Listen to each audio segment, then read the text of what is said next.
We are go for liftoff in T-minus 30. Hit the record button.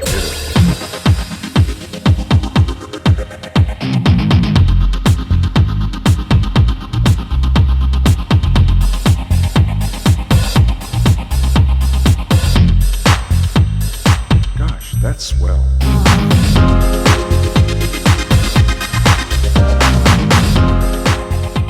It's a Rose Blog Talk Radio.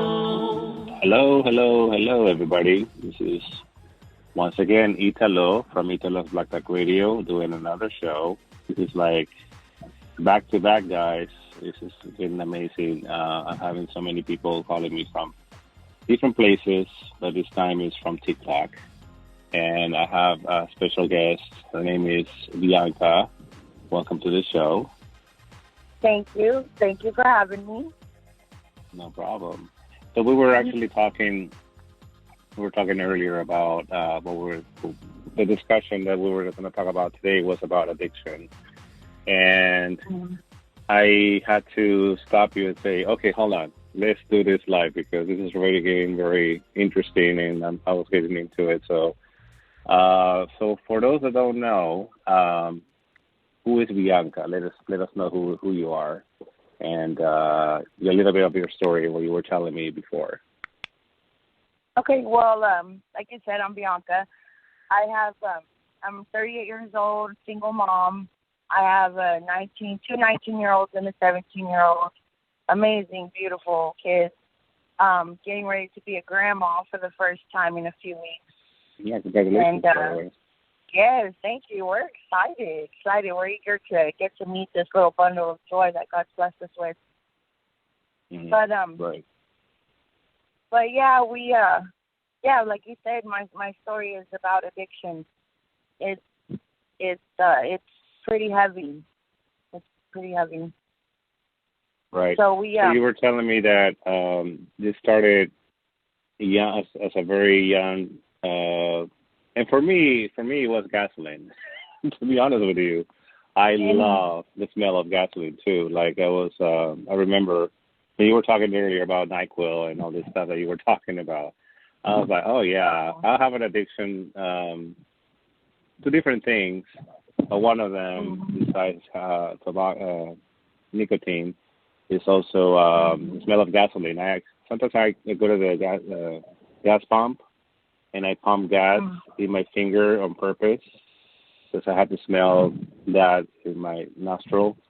So it's kind of like an addiction. They have different addictions, different things. Mm-hmm. But tell us what was your addiction? Yeah, my addiction, it started when I was little, 7, 8 years old. My mom told me that she used to have to keep the NyQuil from me because I would take it just to take it, which is weird because kids don't usually like that taste. But I guess I did not care. I just wanted it. But growing up as an adult, my addiction turned into crystal methamphetamine addiction, and I also during that addiction, I became addicted to Xanax, and I thought that I was evening it out. You know, the head change. I was trying to find a balance to be able to continue my meth addiction and still, be okay in the head, and Xanax would even that out for me. So what was the reason that you started doing meth, or what triggered that? Well, I was introduced to meth in June of 2017. It was I was using it as a dietary supplement that worked faster than anything that could have ever worked. Of course, extremely unhealthy and dangerous. But in June of 2017, my boyfriend of 8 years had left me. I let myself go. I was weighing in at over 300 pounds, and someone showed me that this would help me to lose weight, and so I just started smoking. I started smoking it. I lost close to 115 pounds in 9 months. And I thought I looked good. But of course, there isn't anyone who smokes meth like that. That looks good, you know. But that was one of the things about this drug is it gives you this euphoric feeling and it blinds you to reality and you don't really see what's really going on and what's really there. So I just, and I did not have anybody, nobody really knew, or maybe just a small handful of people knew what I was doing, but these people were doing it with me.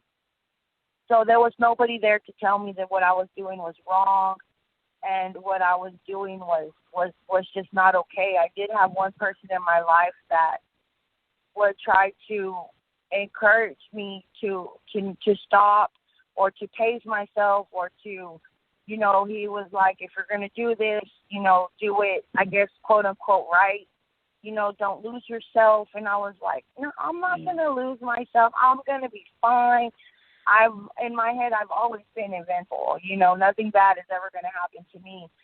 So I kept telling him, he knew the drug. He knew what comes with it. He knew that lifestyle because he was brought into it at a very, very, very early age. And but I didn't listen to him. I just was like, you don't know, I'm different is what it was. I'm different from everybody else. But it took no time at all for everything that he said would happen to happen. I did lose myself. I lost a lot of relationships. Finally, in December of 2018, I came out and I told my family after my daughter, my youngest daughter, she was 15 at the time, she didn't want to be around me. She'd rather be around my sister-in-law, and that just tore me up. It created a huge resentment for me towards my sister, who I love so much. She's always been there for me and my kids. Clearly, if they took in my daughter and my son, you know, during this time, and it just created this huge resentment towards her. And so the next day, that was on Christmas Eve. That night, I went home and I smoked and smoked and smoked until I just couldn't take it anymore. And then the next day, I didn't sleep. Of course, I think the longest I had gone without sleep was about a week, just passing out here and there and coming to. So the next day on Christmas Day, I showed up to my grandmother's house, of course, like 5-6 hours late because I was too busy getting high. And I just came out and I told my mom, I told my brother, I told one of my aunts and my sister-in-law, look, I'm high as heck on meth, and I want to stop, so hurry up and get me out of here before I change my mind. By the next morning, my family had me on the way to Austin. I remember that morning throwing a big, big fit because I had no Xanax. I just went ape shit crazy because I was not going to I knew that I was not going to be smoking anymore. And I was afraid of the come down. I was afraid of how it was going to make me feel because the come down is terrible. It's ugly. It makes you violent, you know, and I didn't want to put my aunt in that. So, but I didn't have any Xanax. My mom wouldn't give me hers, of course, because it's illegal, and she needed hers.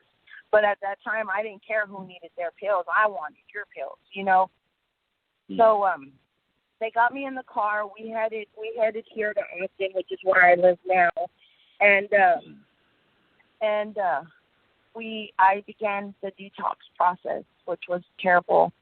I didn't realize how bad on meth that I was, and I even had lashed out on my aunt. It took us 4 days to get me into a rehab. We left Lubbock on December 26th of 2018. And I was not admitted into the rehab I went to until December 31st. And those 4 or 5 days were the worst. My aunt, she made such huge sacrifices for me. She stayed home from work. She worked from home. Families I have in Austin, they just took such good care of me there during that time. And of course, that time was a blur, but I remember not ever being left alone. And, you know, and one morning I woke up, or one day, I don't know if it was morning or what, but I woke up and I woke up in my aunt's bed, and she's sitting next to me on her laptop. She's working from home, and I just lashed out. I said, what the hell am I still doing here? Don't you people see I need to be in a rehab? I need to be where people know what's going on with me, what's going to happen, people who can give me medication, this, and I'm just going off on her, and I left. I grabbed my backpack because at the time all I needed were my markers and my coloring books, and I got up and I left, and I took off walking, but, eventually I made it. I came back, and they got me into rehab. So I went there. I spent New Year's in a rehab facility. It took me a few more days to detox, and I got out 18 days later, and I went back home to Lubbock, and I found a sponsor. I worked my steps. I did what everybody wanted me to do. Well, on my 95th day of being clean, I was at a Narcotics Anonymous meeting, and during that meeting, after receiving my 90-day tag, I decided I'm going to go get high after this. And I did. I went back to the same person that kept telling me, no, don't do it. It took me 3 hours of negotiating and pleading and compromising with him to be able to get what I wanted out of him. But like I said, he knew the addiction. He knows the drugs, so he knew that he was not going to win.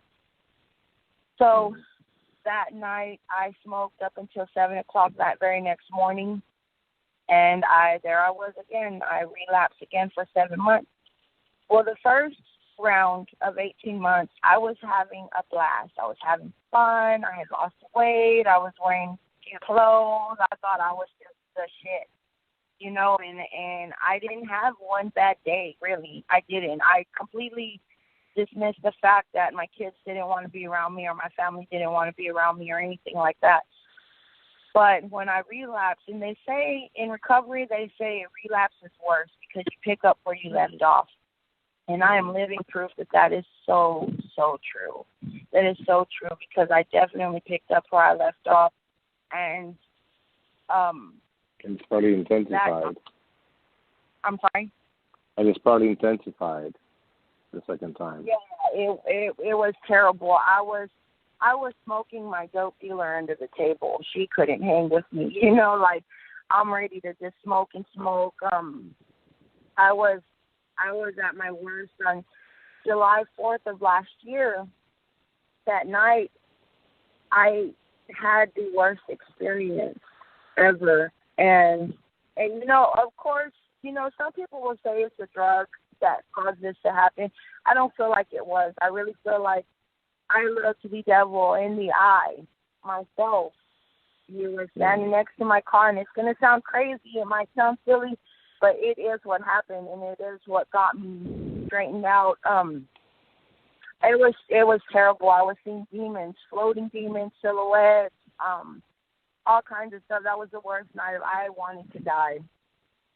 So nearly every day from July 4th until October 27th, I attempted suicide. I didn't want to live anymore, but at the same time, I didn't want to die. I have a 12-year-old nephew that is my best friend, and me and this little boy have been so close since the day that he was born. He was born the day after my birthday, and that was what kept me alive. Because if I kill myself, he's going to be too young to understand what happened to his Right. No, don't. Yeah, he's going to be. Yeah, it is. It really is, especially. When I have my kids, of course, I love them to death, but my nephew, he was too young, and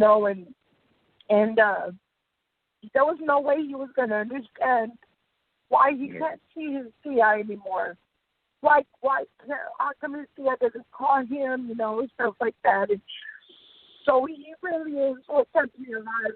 And one day, I'll share this with him. One day I will tell him, and he'll know, if he already doesn't, how important he is to me and how he saved my life.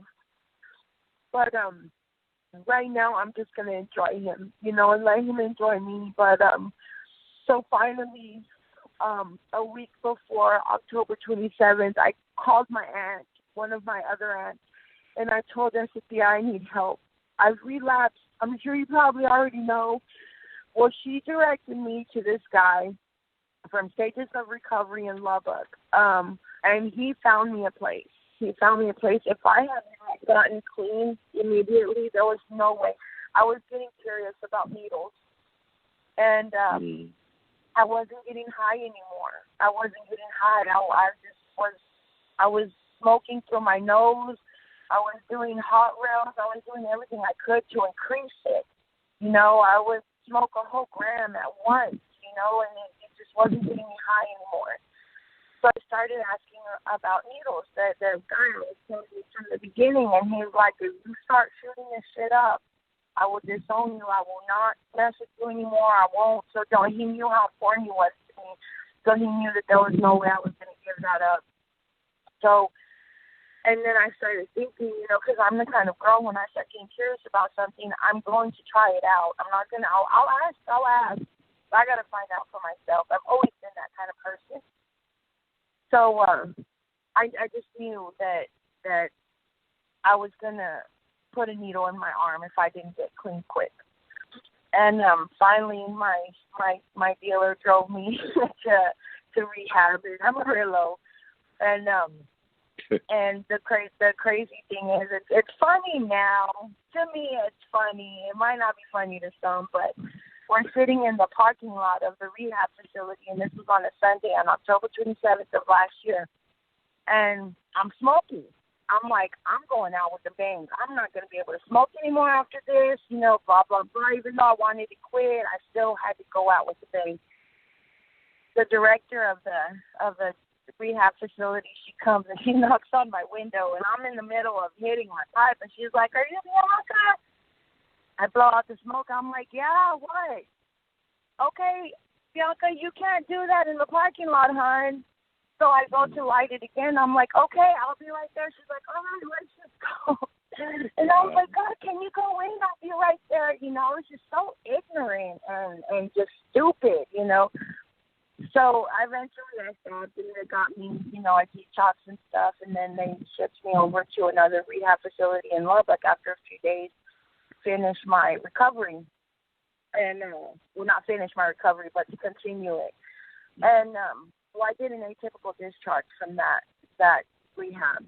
I was there on a full scholarship. It was a very expensive rehab facility, and the owner gave me a full scholarship. But I wanted to be home with my kids. I couldn't take it anymore. It had already been a week, and I just needed help getting clean. I didn't need help staying clean, not from them. I wanted to get home, get to my kids, live my life, go to my meetings, find me a sponsor, and do what I know I need to do to help me instead of doing it for because people are watching me, and so nobody would come pick me up from rehab though, because everybody knew that I was not supposed to be leaving. And one person that I do know would have picked me up was the one that dropped me off, and I know if I would have called her, she would have been there in a flash. My mom felt that I was desperate to leave because I wanted to go get high. And I was like, no, Mom, I don't want to get high. I don't. And I'm still a little vulgar, because I still got it in my system. So I go off on her, and I'm like, you don't freaking understand. I don't want to get high. I need to be home with my kids. Your kids are fine. No, they're not. They're not fine because I'm not there. They're not fine. So I got pissed off. I hung up on her, and I went home. And it was probably about a 3 or 4 hour walk because this rehab was kind of located in the middle of nowhere outside of Lubbock. But I know that if I would have called the girl that dropped me off at rehab, I would have never made it home.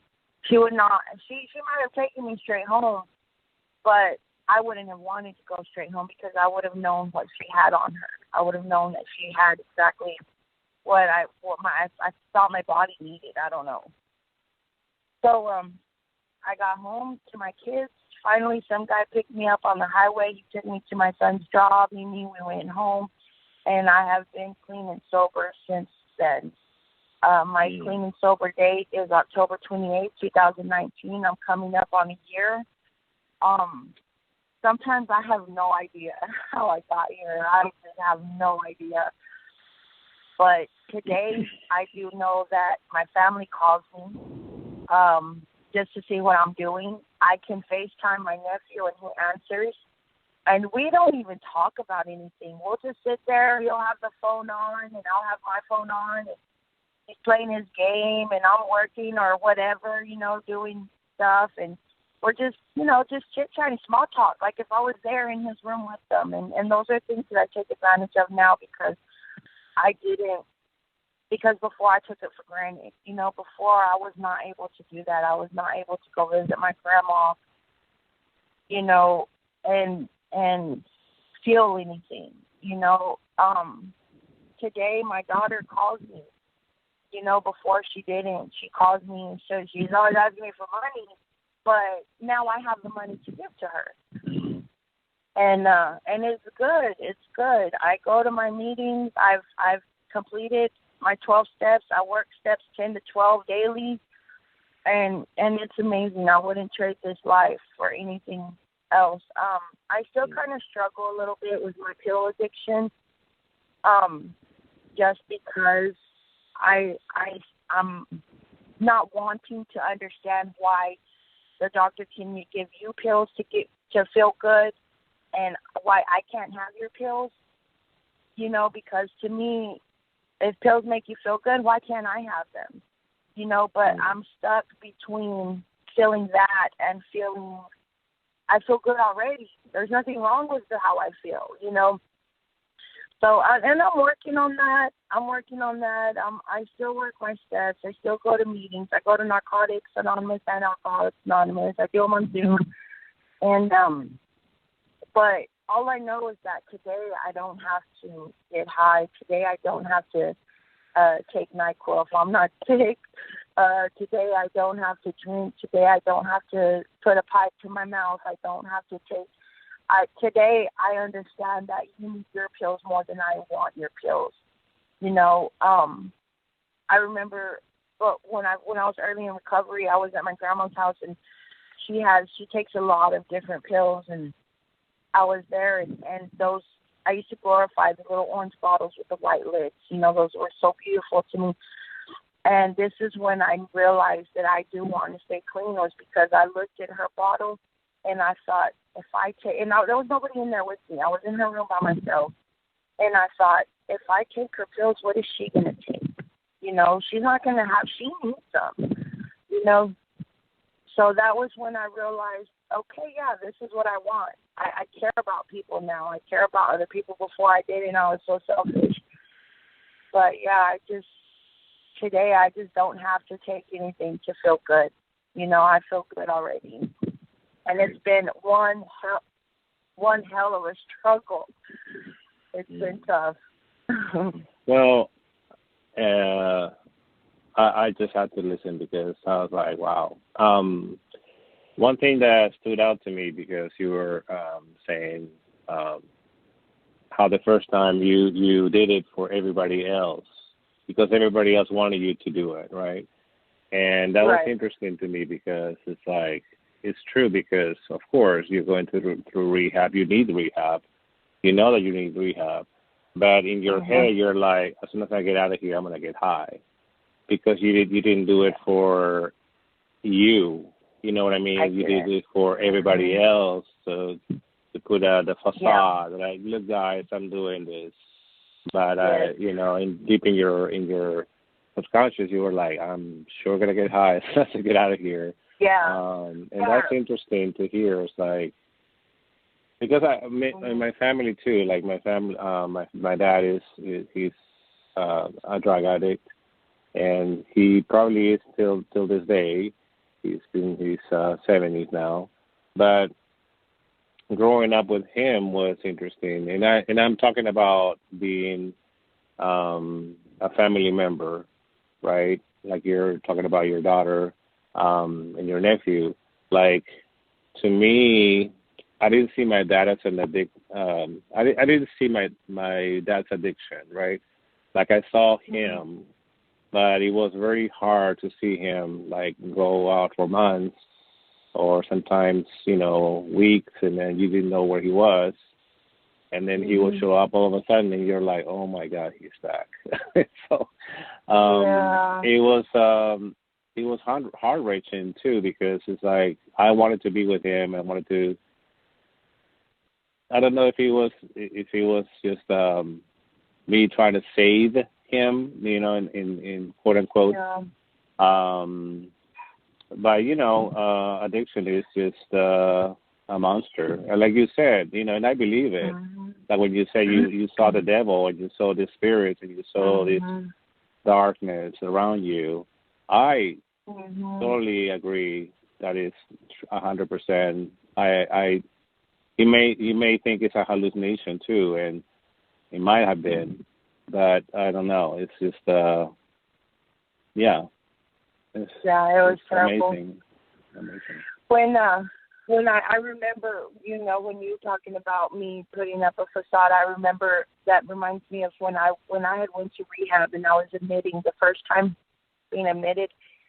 One of the first questions was, kind of a question. They were like, "So, do you have a problem with drugs?" And I was like, "No, I don't have a problem with drugs. Everybody's got a problem with me doing my drugs."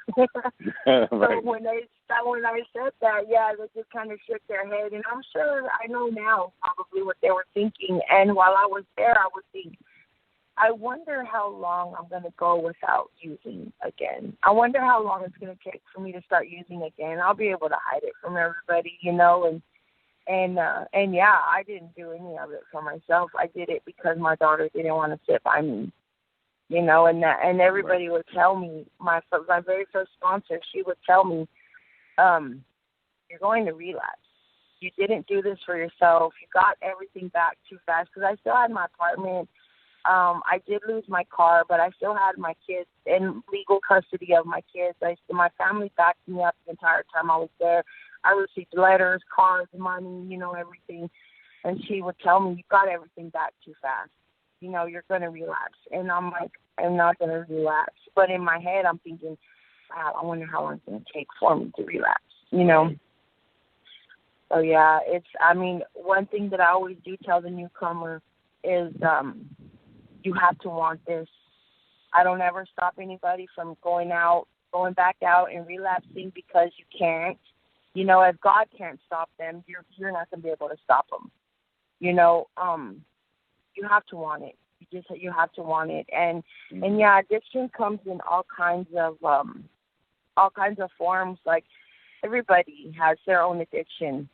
And sometimes it makes me sad, the reactions that I get from some people when they find out that I'm in recovery. It's become very judgmental, and all of a sudden they don't like me, or all of a sudden they're looking at me different, and like there are a couple of jobs that I did not get because I did mention that I was in recovery, and I don't know, it's hard, and it's like, the person interviewing me for that job, it's like, I bet you have an addiction, you might have a food addiction, you might have, an addiction is an addiction, Yeah.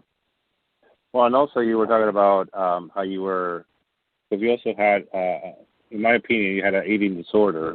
You said you were, don't mind that 90-second thing. Okay. You were, I know, it's kind of like, no, Yeah. we're getting to the part where I wanted to ask about because you were saying you were on a diet of peanut butter for I don't know how long. I see that as an addiction too, like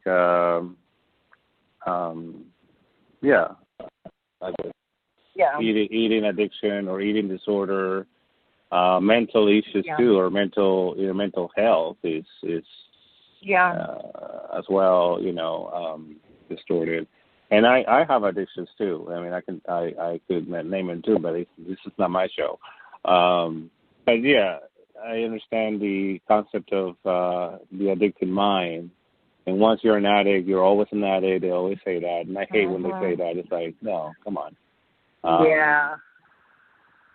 It's like a cliche. Everybody says, it's like, shut up. Yeah. I'm not an addict. You're an addict. Yeah. Try doing math and losing 100 pounds and see how it goes. But sorry about that. But yeah, I did have and like right now I feel like I've replaced my addiction with another addiction to food because of course I've gained my weight again. I've gained 80 pounds since I've been clean. But it's like everybody tells me, and I'm upset about that. But if I was really worried about it, I would get up and do something about it, and not in a healthy way, not the other way that I did the last time. But yeah, it's crazy because when I say that, everybody's like, well, it's 80 pounds of love, and it's 80 pounds of health, and it's 80 pounds of, all good things that are, all things that are good. And it's easy. It's kind of hard to see it that way, but that's another thing that I developed during my addiction was codependency, and now I'm working on my codependency. I've been going to CODA meetings, and it helps me to learn how to love myself inside and out, which was something that I struggled with so bad with the relationship that I was in during my addiction, and But yeah, there you go. There you go. Mm-hmm. I was waiting for that because I'm like, there had to have been something because, Yes, it was very destroying. My self-esteem was just the worst, and the thing about meth is it covers up, it masks every feeling, all the bad feelings, sometimes you're not able to feel good feelings either, emotionally. And it does, when you're hurting, especially me when I would be hurting or when I was going through stuff with my relationship, my solution for everything was, I'm just going to get high. Let's just don't get high. I would hallucinate from smoking too much and no sleeping. My solution for that was to just smoke more, and it hit a lot of my feelings, and that was one big thing that I really had to learn to do. I had to learn to cry. I had to learn that it was okay to cry. I had to learn that it was okay to feel. I had to learn how to feel again, whether it was good or bad. So there was just so much that came with. I developed kidney stones. So now I get them all the time. I just passed them like maybe about a month ago, and I've done some damage, mentally, physically, emotionally, but I'll get better. I will. I've got an awesome support system. Well, and then I think when you share your testimony, right? I think you're helping somebody out. You're helping me, as it is. I always say I didn't see that coming. I totally didn't see this coming, because when you were saying I'm sober, I've been sober for how long, and you were talking about it on TikTok or Zoom meeting, and I was like, okay, well, she probably is an alcoholic or whatever. She's probably talking about that. I didn't know to the extent of your addiction, but it's very inspiring, actually. Thank you. And also I always picture your family. You seem to have a very strong connection to your family. And I do. That's really inspiring, because I myself have trouble with my parents. Sometimes I'm like, just leave me alone, because I'm the only child. So, but it's a lot of things I'm thinking right now. So I'm just gonna shut up. No, but, it's okay. It's okay. No, it's really cool, and I think people are gonna have to hear this, and you don't have to sugarcoat it. And I love that you're not doing that, because it's like, just tell me, just tell it like it is. There's no shame. There's no shame, and there's no judgment on my part, at least. Yeah. Thank you. And it was hard for me to learn that too, especially out of the reactions that I would get at first, the negative reactions that I would get. But I have helped my story. I have had people come to me, like in AA meetings, my shares and stuff. I've had people come to me where they're like, they'll tell me I was struggling when I came to this meeting, and you've given me hope. You've given me inspiration to where I don't feel like I want to go back out anymore, and that when I started hearing that from other alcoholics and other addicts, it just made me realize I can help people and I want to help people. Eventually I want to become a professional in that field, and to be able to help, I need for people to understand that you don't have to get high today. If you don't pick up, you won't get high, and tomorrow will be so much better.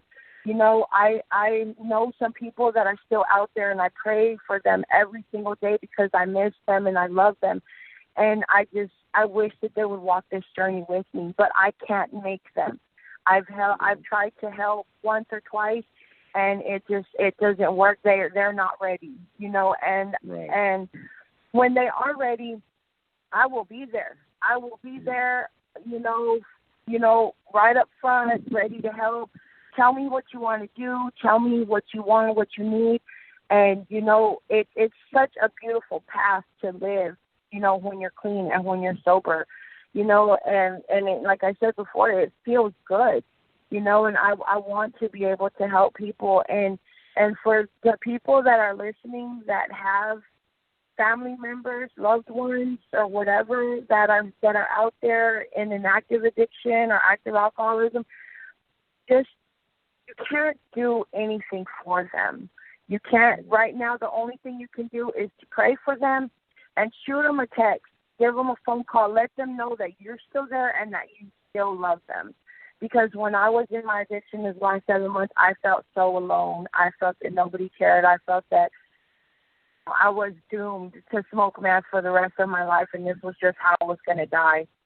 And what keeps me from wanting to go back out there and pick up that pipe again is because is when I do pick up, I'm going to pick up a needle. I'm going to pick up right where I left off, and I will die. I might have another relapse in me, but I do not have another recovery in me. I know that I don't. Right. Because I came so close this last time. Well, and that's what they say. It's like the relapses are more intensified, right? Yes. So yes. The second time you do it, it's more intensified. The third time you do it, and then eventually, like you were saying, you were not feeling anything at one point. So you increase and you increase the doses, and that can just be suicide, basically. Yeah. That's what it is. It's self-loathing so much that you have to just keep doing it, and you don't even know why you're doing it. So. Yeah, and you definitely don't. And real quick, you definitely don't want to wait until to where you have to quit. Jail, institution, or death. You don't want to wait until you're in jail and then you can't smoke. You don't want to wait until you're in institution for some reason or another, a hospital because you're sick or from some medical reason and you can't smoke. You don't want to wait until you're dead, and you definitely can't smoke. Can't do anything, So you want to be ready for it. You want to be ready for it. And every day I pray for all the addicts that are still suffering, that they could just, see what I saw, see what the people in recovery saw and want it as bad as we do, Right. Yeah. Like my mom sometimes she smokes too. And I smoke too, but my mom will be like, "Oh, how many hours before we get to Peru? Oh, 8 hours. Ooh, I couldn't do that because of the you couldn't smoke in the airport or anywhere else in the plane." So it's like you're stopping yourself from leaving at that point. You're stopping yourself from doing anything because your addiction comes first. And I myself find myself, well, when I travel, when I do, I know that I'm not gonna smoke, and sometimes it's nerve-wracking, but it's an addiction that And they always say, it's like, I'm going to quit anytime I quit. And it's not that easy. yeah. A user's not them. I can quit anytime. Okay. Yeah, sure. Yeah, do it then. yeah. Do it now. But That's it. Yeah. There were a lot of family functions and events and stuff that I had to cut short because it had been too long. To be honest, I couldn't go anywhere for 3 to 5 hours without smoking. And this is during the entire 18 months and the entire 7 months. I could not go. Once I picked up, I was not going to go more than a few hours without smoking, and it took a lot. I didn't steal. I hardly ever had to pay for my drugs. That's what made it so easy. I just befriended the right people, So I never stole anything. I never, had to dish out a whole bunch of money. I was never broke because of I bought drugs or anything like that. But I stole things that you cannot hold in your head. I stole time from my family. I stole time from my kids. And I sold their time to my dope dealer or to my boyfriend at the time or to the streets, when I'm riding around in the wee hours of the night because I don't want to be at home because I'm high and I want to be moving around, and the things that I took and sold that didn't belong to me are things that you just can't hold in your hand, and unfortunately I can't give those back. That's the part that sucks is I can't give the time back.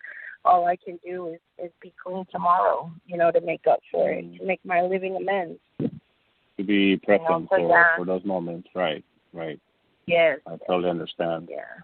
But listen, Bianca, we're going to end the podcast because I think we got what we wanted out of this podcast today. And we can keep talking after this, but I think this is just an amazing testimony. I hope people will get as much as I did during this conversation. You. And if they want to follow you, they can follow you on what, TikTok or where do you at? Yes, I do TikToks. I have a goal to be TikTok famous. It's addiction, right? Because TikTok is so addicting. Yeah, it is. Oh my gosh, I'm so addicted. There's even one of my TikToks. If you go follow me, my TikTok is at @sober_Bianca, BIANCA. And there's a couple of my TikToks where it does describe my addiction to TikTok. Oh, okay. And it's funny. Hi, Bianca. I'm trying. No, it's okay. Well, that's a healthy addiction. Yeah, the good thing about my TikToks is I'll post them. I'll put them on TikTok, but then I always save them and post them to my Facebook. And so many of my friends and my family tell me I was having a bad day and I watched your video and it just made me laugh. And like my mom is my biggest TikTok supporter. My mom and my cousin, they're so funny. They're like, when are you going to put out a new video? And my mom, she's like, I start my day with your videos and I need your videos every day. So it makes me feel good. It helps me to keep me going with the TikToks, Yeah. And there's those few haters and like, TikTok, whatever. This is Facebook, But I don't let it stop me. I'm not going to let it stop me because for one, we're free to post whatever we want on Facebook, And two, I'm helping more people than I am. The people that I'm helping is a bigger number than the people who don't like them, And if you don't like them, you can just keep scrolling. That's how I keep scrolling. Exactly. Just keep moving. But let me wrap it up. Once again, guys, follow me on Instagram.